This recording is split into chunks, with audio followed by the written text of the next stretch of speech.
Hello, Miss. My name is Karen Rojas.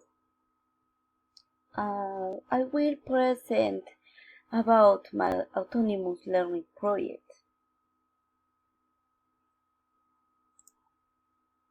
My house. In my house, there are 3 floors and 10 rooms. They are 5 bedrooms. There are 2 bathrooms. There is a living room, a dining room, a kitchen. There is a beautiful pool and 2 garages. There isn't an elevator.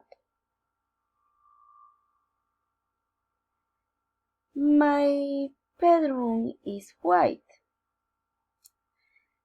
The nightstand is next to the bed. The sheet is on the bed. The pictures are about the bed.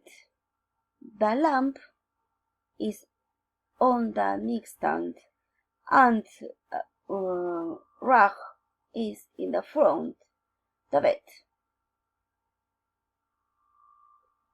My living room is green. The TV is in the front, the center table. The lamp is about the center table. The sofa is near the center table and rug. And the center table is on the rug. My kitchen is great. The faucet is on the left, the stove. The refrigerator is on the right, the stove. The blender is on the table and the cabinets are about the faucet. Thank you, Miss.